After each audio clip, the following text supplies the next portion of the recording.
And in Screencastify, I just messed up all my Google functions. So yeah, I'm dealing with that.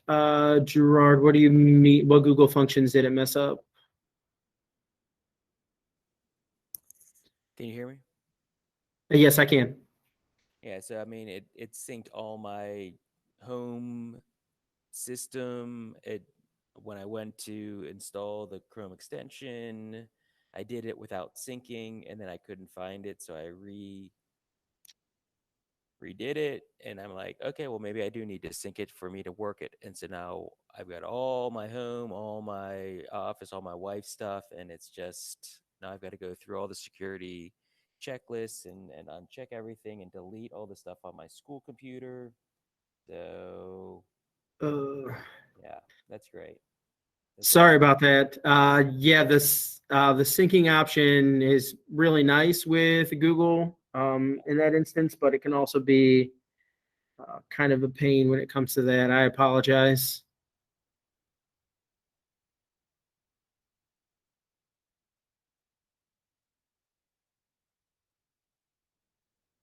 Did anybody else have any issues recording or problems with that?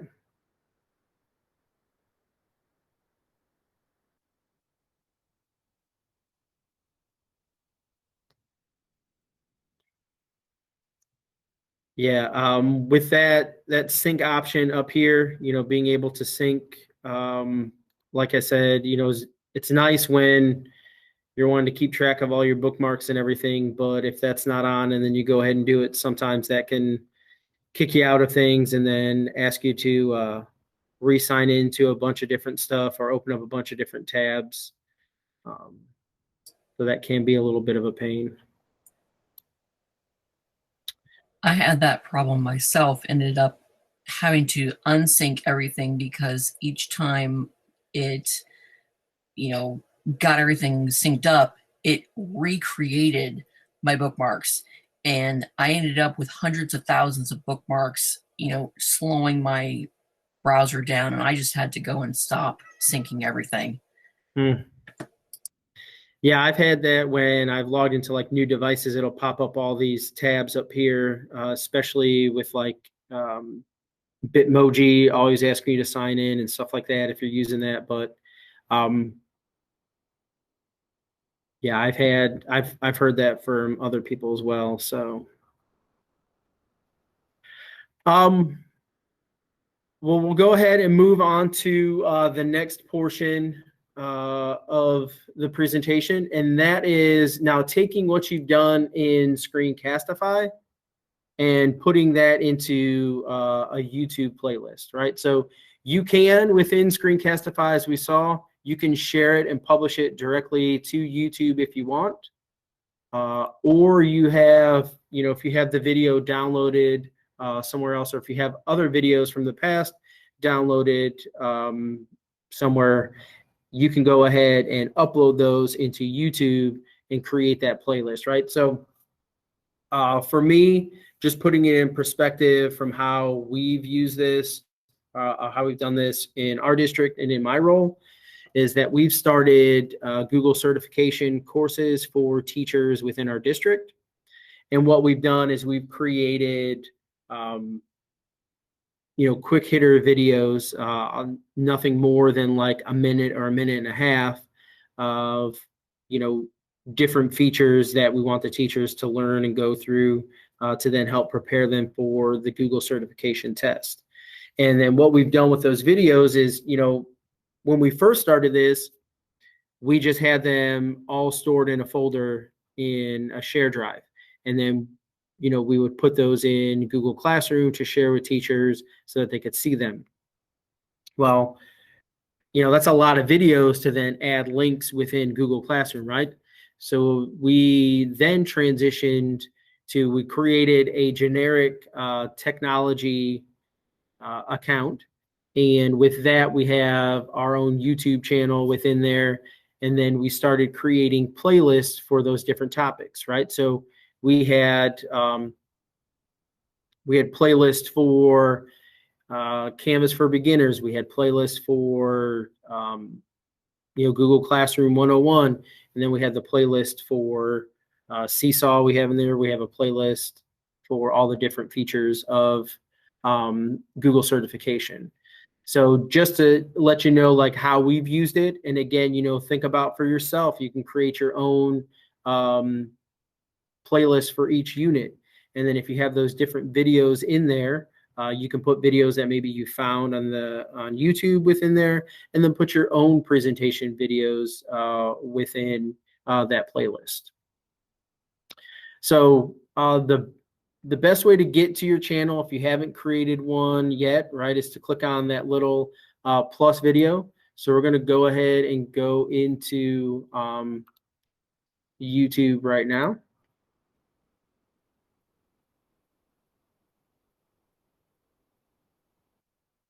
All right, and you'll see up here under this create, go to upload video. If you have not created a channel yet, this will prompt you to go through that channel creation process, right? Just to let you know that when you click on it, if you don't have one, you're going to have to go through,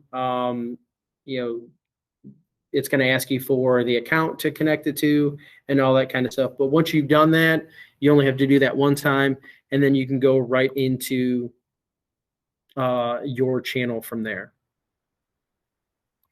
Oh, my channel seems to be a little slow here today. I apologize.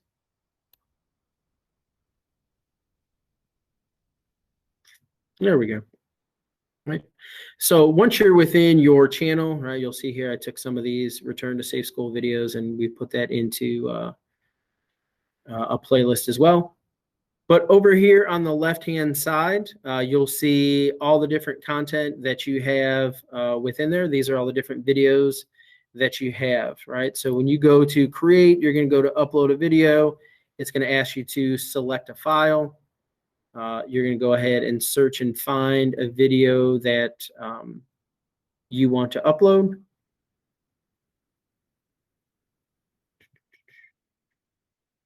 Let's see if I have any good ones.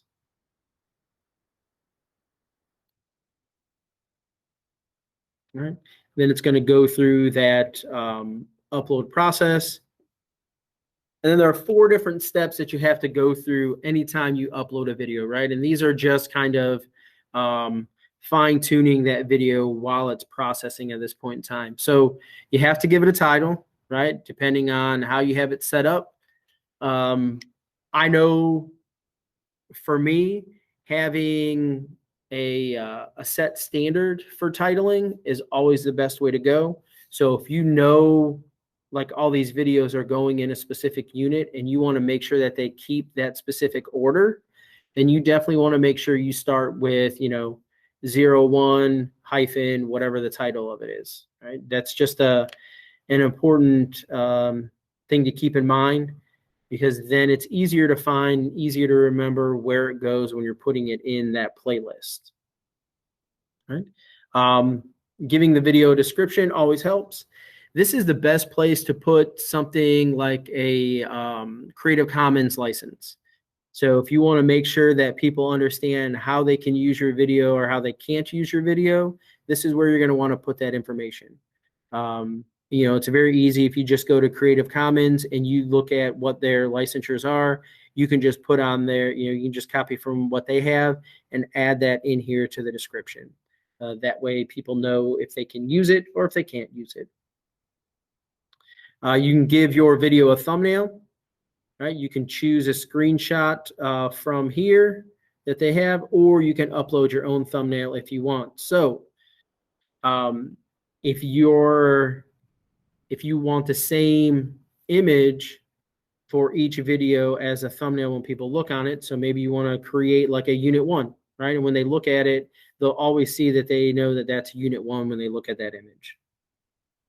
So again, that's probably, just depends on how particular you want to be about it. Sometimes you just want to use whatever screenshot they have and then roll on if you don't have that time.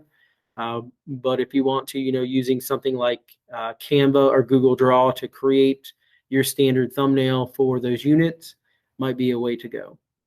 From here, you can add directly to a playlist if you already have one, or you can create a new playlist. So again, when you're creating those playlists, you're going to click on here, and it's going to ask you to give the playlist a title and its visibility. So the 3 different types of visibility for your playlist and for videos is public, private, and unlisted. Right? And it's basically just how it sounds, right? If it's public, it's out there for anybody to search for. If it's unlisted, that means that you can provide the link to somebody, and if they have a provided link to that video, they will be able to see it. Or if it's private, it's only going to be to you or to select people that you share it with. So if you put in private and you're using your school domain to create this, it's going to ask you, do you want to share with people in your domain? So this is a great way to kind of restrict certain videos to just people within your school district. So if you want to make sure, you don't want it public, but you also don't want to be, you don't want to have to share that link with everybody every single time for the unlisted. If you use it as private and you just say, hey, share with everybody in, I don't know, wcpss.net, then it's going to share to just those individuals, right? And they'll be able to see it.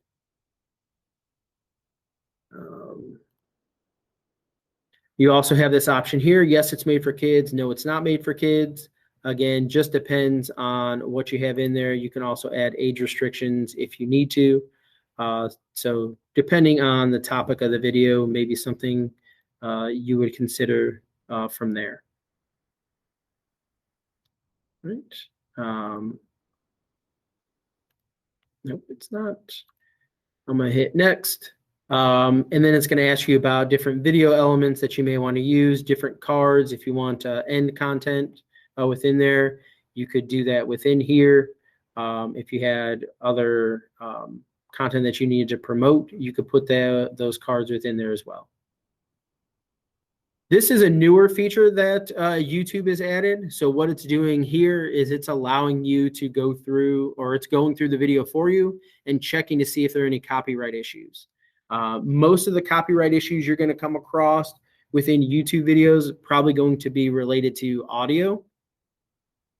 So it's going to go through and check that to make sure that you don't have any copyright infringements. You're not using music or audio that you don't have the rights to, or that's not part of the free portion of YouTube's audio. Right. And then the last thing you'll do is to select a visibility for the video. And again, you have private, unlisted, or public. And again, it just explains only you and people you choose can watch. Anyone with the video link can watch your video, and then everyone can watch that video. You can also schedule it to go. I'll just keep that as private. And now I have that video added in here at the top. Okay. If I needed to, I could come in here and change all that information that I just did within there. Okay, and that would allow me the capability to do that very quickly as far as making adjustments. Right? Oh, I didn't want it as private. I want it as unlisted. Right? Then I can save it and it'll change it right in there. If I want to add this, if I didn't have the complete playlist ready to go right then, or add this to it, if I click on any of these videos, it gives me these options up here to edit. Right, I can go back in and edit any of that information that I had. Okay, I can also add it to a playlist from here. I can download the video if I need to, or I can delete it for forever, right? So I'm gonna go ahead and add this to that test one, hit save. Then I can go over to my playlist here. If I didn't have any and I didn't create any, right up here in the upper right-hand corner is my new playlist option. So if I click on new playlist, it's going to give me all those different features that you saw before when I created it while I was uploading the video. Now you'll see that my playlist test has the one video within it.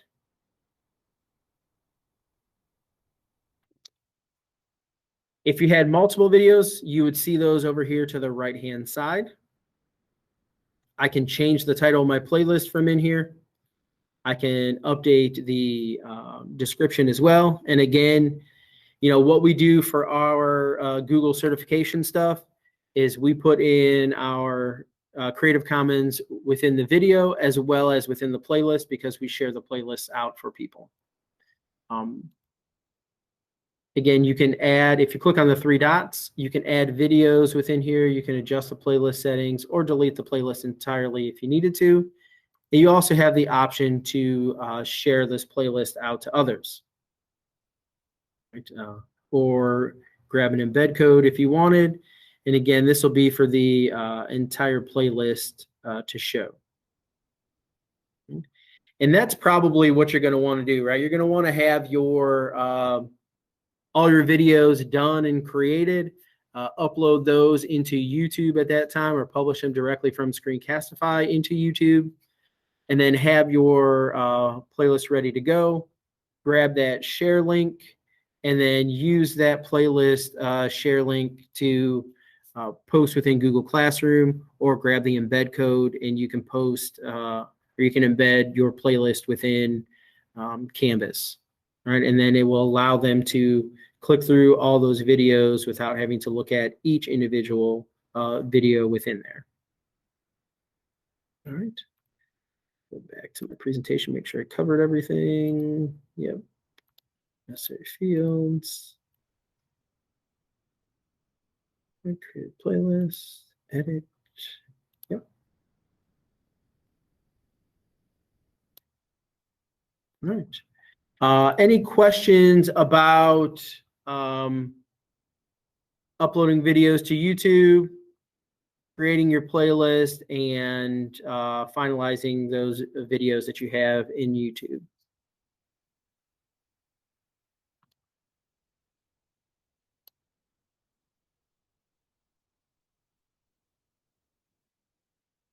No? All right. So what we'll have you do now, and again, you know, I'd like you to be able to play around with it because I'm kind of talking a lot about stuff, so I'd like you to have a chance to test it out. So if you will, I'm going to give you about 10 minutes. That video that you had, or if you have one that you already had saved, you can go ahead and create that YouTube channel. We'll get you to upload your video, create a playlist, and then add the video to your playlist. If you have any questions or issues while you're going through that process, please feel free to unmute or type in the chat. But go ahead and create your playlist.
All right. So hopefully everybody had a chance to go ahead and play around with creating a playlist and going in there.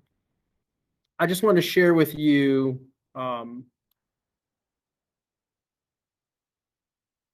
what I was kind of talking about, right, with our what we're doing in our district, just so you can see what we have, right? So this is the Tech Talk channel that we created for Franklin County.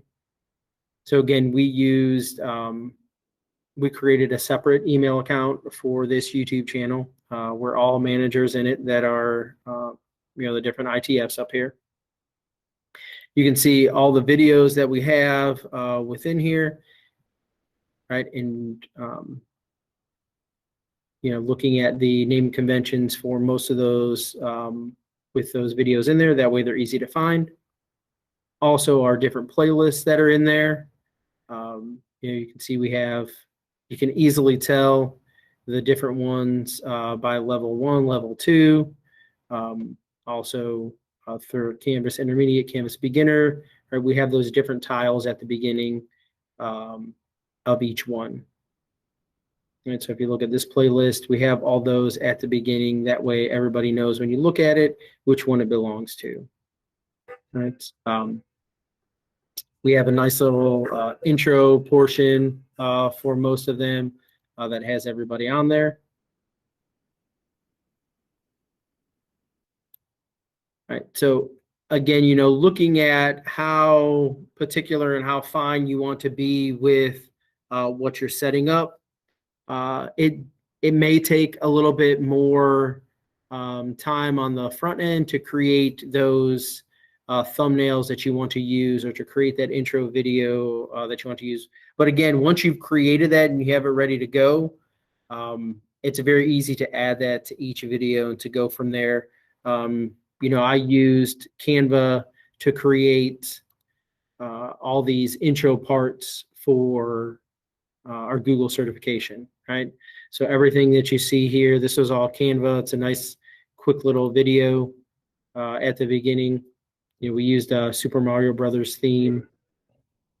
In this video, right? So we have all that stuff in there. So again, just thinking about all the different tools you have at your disposal and what you can do to make it as engaging as possible for those individuals that are going to be accessing these playlists.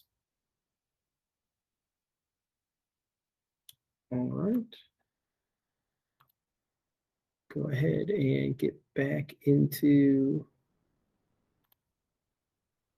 the presentation. Any questions about anything I've discussed today? As far as Screencastify, YouTube, playlists, any of that kind of stuff. Any thoughts, any takeaways at this point in time?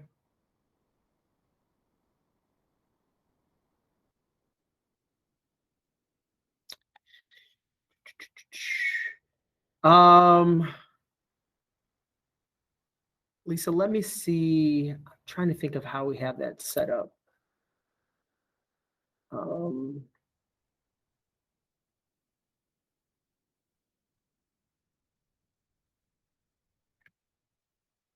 Let me just double check before I share it to make sure it shows up.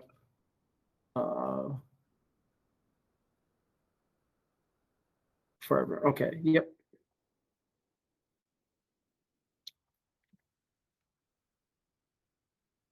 All right.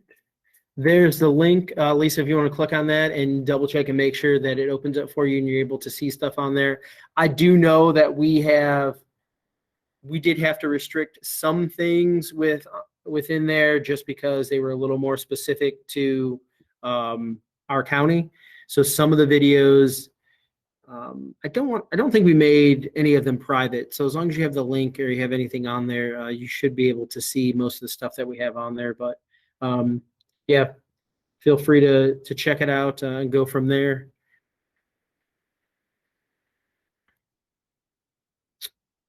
All right. Donna says she's doing great. Excellent. So you're welcome. So again, I'm a Google certified trainer, so I like to get feedback as much as possible specific for me. I do know that there's an NC Bold feedback form as well. So if you wouldn't mind taking the time, if you click on this link or this image right here, it will take you to the form to complete. You're welcome. Thank you, Barbara. I'm glad it was helpful. And again, that link to our channel, the Tech Talk channel, feel free to check it out and look at it. If there's anything on there, that helps spark creativity, absolutely. And I always like to finish with a thank you to everyone, not just for attending, but also for everything that you do for North Carolina and our students. I have 2 kids in the North Carolina public school system, so I know how much of a handful they can be. They're both teenagers at this point in time, so for those of you dealing with eye-rolling teenagers in your classroom, hats off to you. I taught 8th grade for about 6 or 7 years, so I understand the teen angst that can come along with that. But again, just to thank you, 2 high schoolers. Both of them getting ready to drive. My daughter's finishing up driver's ed. So, just a big thank you to you. I know you've all struggled and done a tremendous job this year.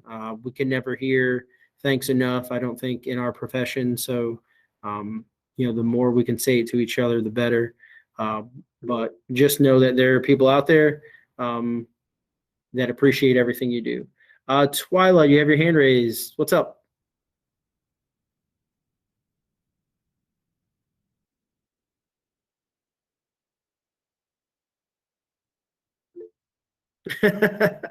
That's all right.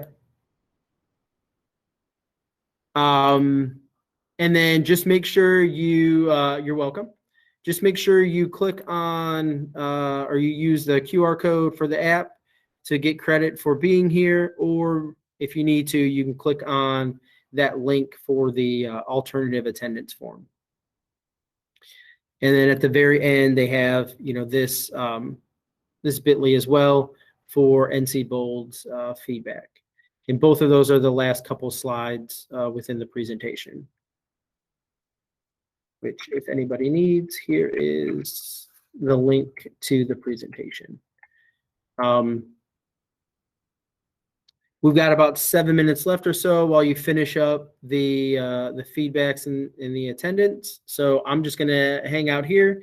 If you have anything for me, feel free to unmute or type in the chat, and I will do my best to answer any questions or concerns that you may have. But again, thank you all very much for attending. Hopefully, I always like to say if I got at least one thing out of what I attended that day, that I look at it as a plus. So hopefully you at least got one thing that you can take away from this session.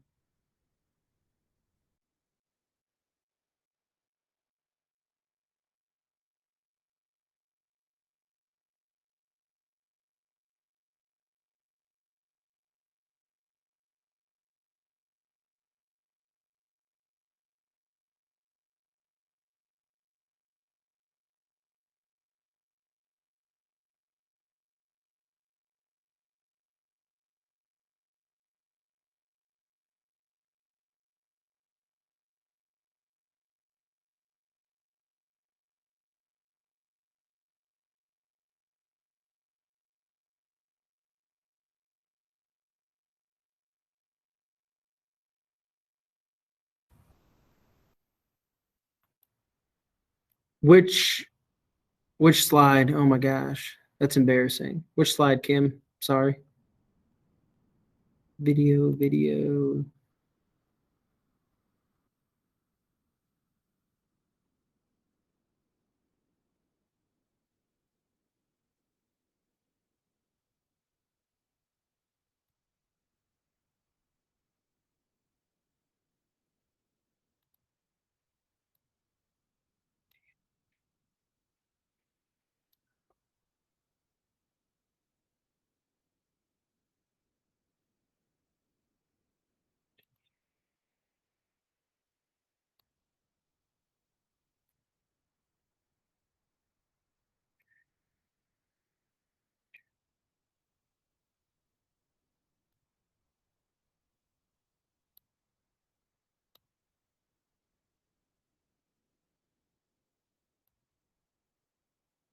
Oh, there it is.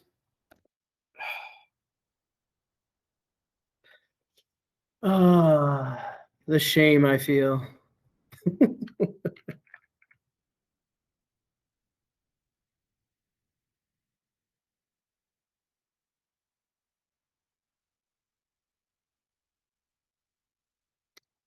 Thank you for pointing that out.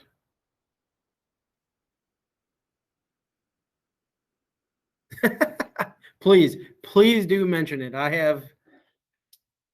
have zero problem making those changes. I'd rather someone let me know that I misspelled something than to continue to let it be incorrect.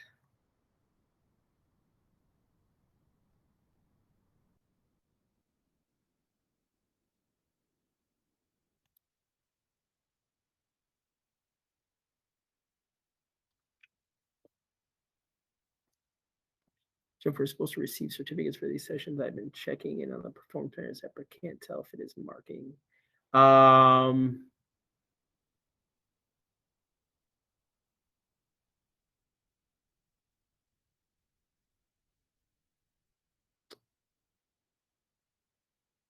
That I don't know. They didn't mention that to us, Aaron, whether or not it was whether or not you're going to get certificates.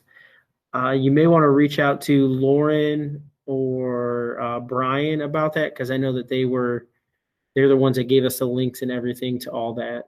Consider to get problems around on purpose to see. Yeah, Darla, that was not the case with this one though. That was completely completely an error on my part. Now I'm going to go back through and hopefully fix it. Ay, ay, ay. Can't believe that.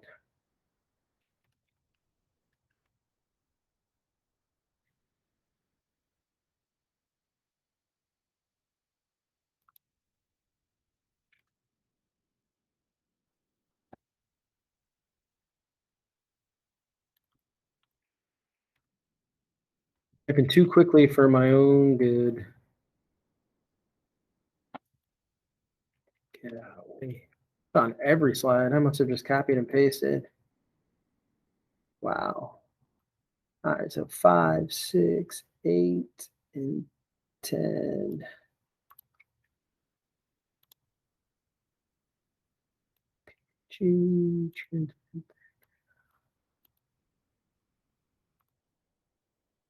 Five, 6, 8, 10, done. Good.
Okay.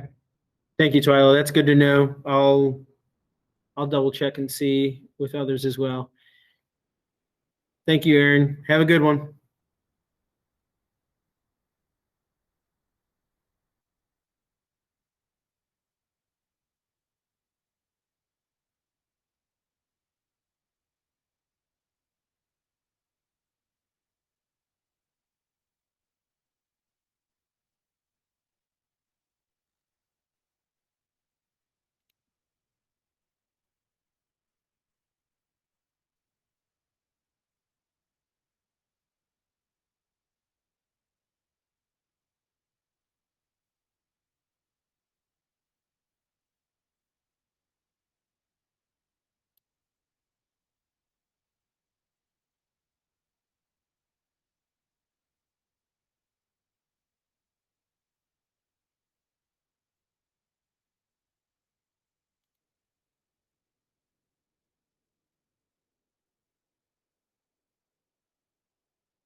Do you mean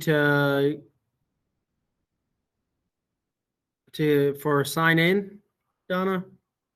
Yes, it wouldn't let me do it on my phone. And now, so I went to my tablet and it's accessing for that access code here, and I don't have it right with me. I had already got access on the phone, but now it won't let me back in on the phone for some reason. This is that link that I just put in there. That's the alternative attendance that they had. Right, this one right down your very bottom one. Yeah. Okay. So maybe if you click on that, you can go through, and I think you click on whichever session you were in. That's giving me, okay, let's see. It may ask you to sign into NC Ed Cloud to access it through Nessus. Yeah, and that's what I'm having the problem with, because now my phone won't let me get on there for some reason. So I'm trying to get on here with my iPad. That's what I used last year.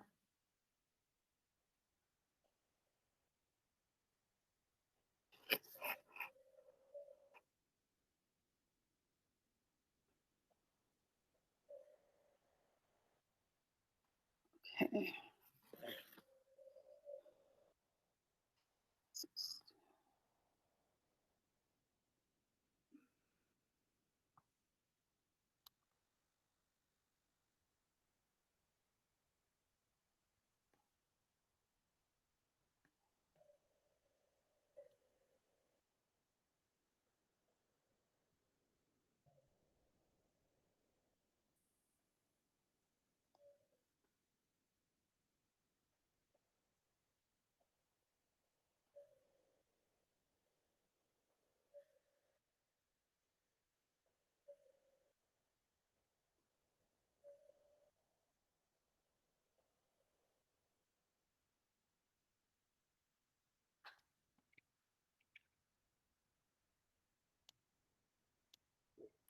That is giving me a problem.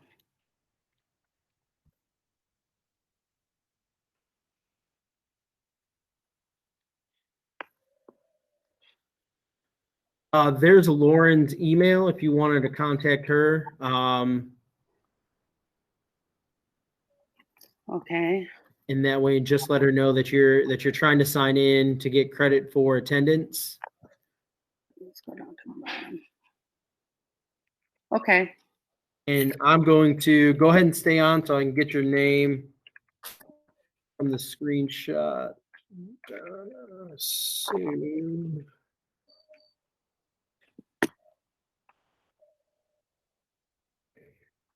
And then I'm going to send it to Lauren as well, just as a backup. Okay, I appreciate that. Absolutely.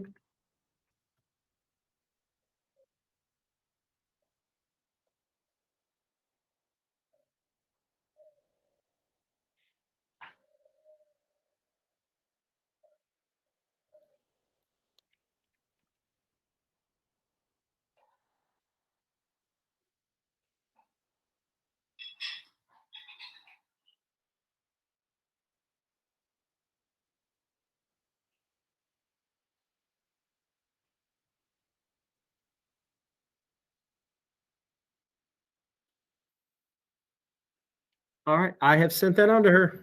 Thank you. I appreciate that. You're welcome.